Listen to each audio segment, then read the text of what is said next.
پھر کیپٹنی میں نکل کے فارن سروس میں چلا گیا. جنرل کیانی نے اپنی ملٹری کریئر پرسیو کی اور دیکھیں کہاں تک پہنچے. لیکن میں کنٹینیوسلی ان ٹچ تھا اپنے دوستوں کے ساتھ. آپ ان کو as a officer, as a soldier کیسے دیکھتے ہیں؟ He was fine. You don't reach that top position because you are timid. Not only وہ ٹاپ پوزیشن پہ گئے بلکہ انہوں نے اپنی ملازمت میں توسیع بھی لے لی. دیکھیں جی, یہ کوئی کامیابی کی بات ہے؟ ایک رینک میں ان کا ایک کمانڈر کتنے رینکس بدلے اور کتنے کمانڈرز بدلے, اور پھر سیکنڈ کمانڈر جو ہوتا ہے اور تھرڈ لیئر کا کمانڈر جو ہوتا ہے, سب کی اوپینین ان کے بارے میں اچھی تھی سوائے جنرل اطہر عباس کی. تو there is to be some difference. General Kayani کو توسیع لینی چاہیے تھی اپنی مدت ملازمت میں. اب تو آسان ہے کہنا ان ریٹروسپیکٹ کہ with the gift of hindsight آدمی کو مختلف قسم کی اوپینینز ابھی دے سکتا ہے.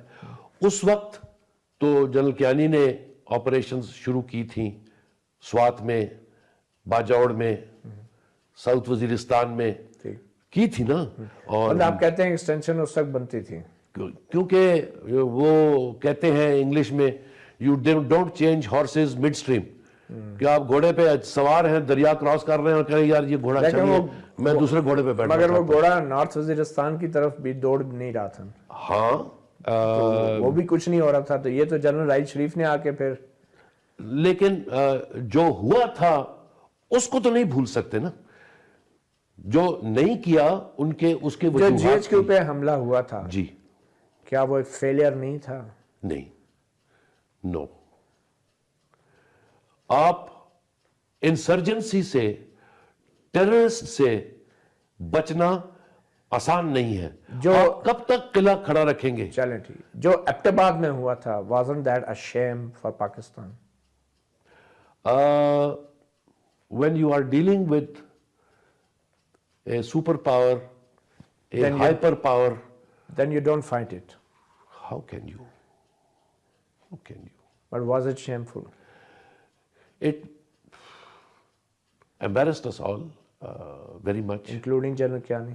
I am sure. I'm sure. He must have been shocked. He must have been shocked. Shocked تو ہوئے ہوں گے ضرور. Shocked. ہاں. You think کہ ایبٹ آباد کمیشن کی رپورٹ کو منظر عام پہ آنا چاہیے؟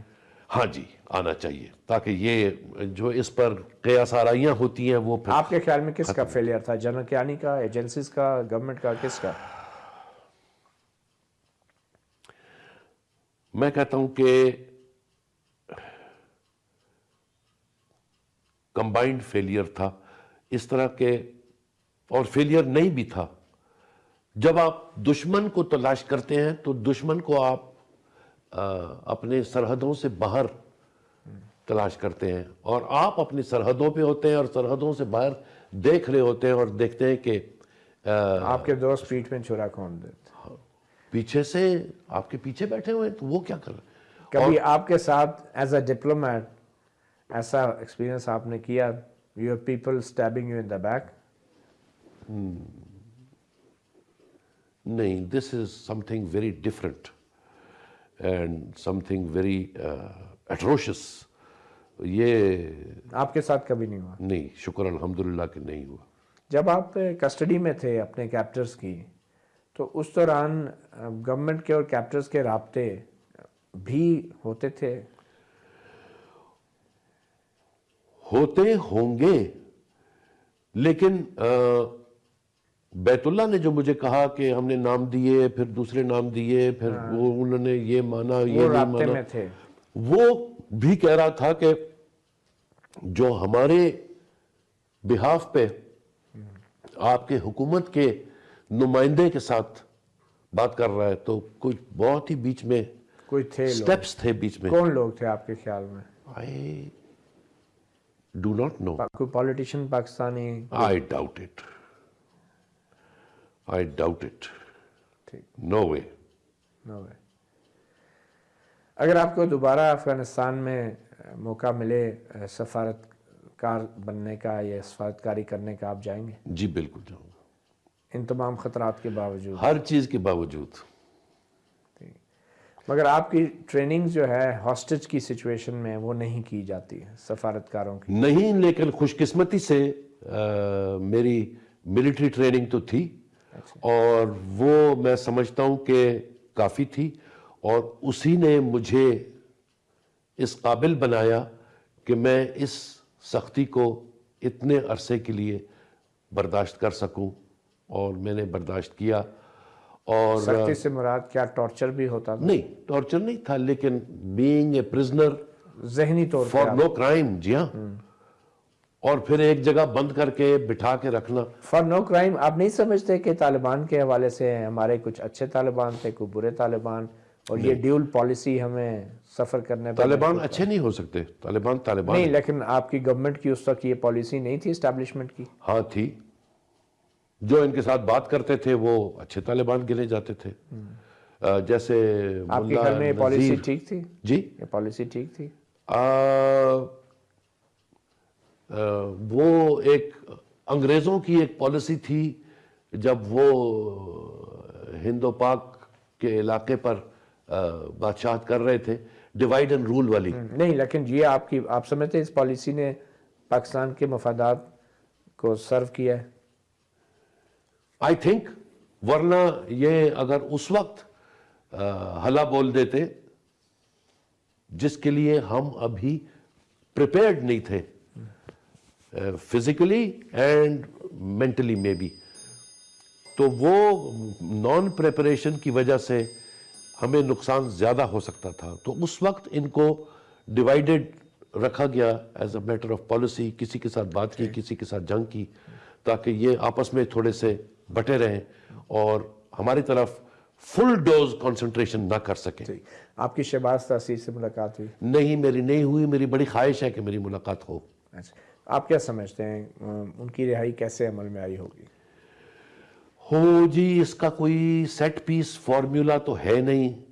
اب جو ہم نے پڑھا ہے اور لکھا ہے وہ بالکل پاسبل اور بالکل ڈویبل ہے کہ وہ ازبکوں کے ہاتھ پڑ گئے، اور وہ ازبک ان کو نارتھ وزیرستان میں رکھا۔ جب نارتھ وزیرستان پہ آپریشن شروع ہوا تو یہاں سے بھاگے اور افغانستان جا کے زابل صوبے میں جا کے وہ وہاں ان کو پناہ ملی، تو ساتھ شہباز تاثیر بھی ان کے ساتھ تھا۔ جو کہانی ہمیں بتائی گئی وہ آپ نے بھی پڑھی، اور چونکہ وہ داعش میں مل گئے تھے وہ ازبک، تو اس پر افغان طالبان نے ان پہ حملہ کیا اور ان کے کیمپ کو توڑ پھوڑ کیا اور ان کے ازبکوں کو مار دیا، کچھ بھاگ گئے۔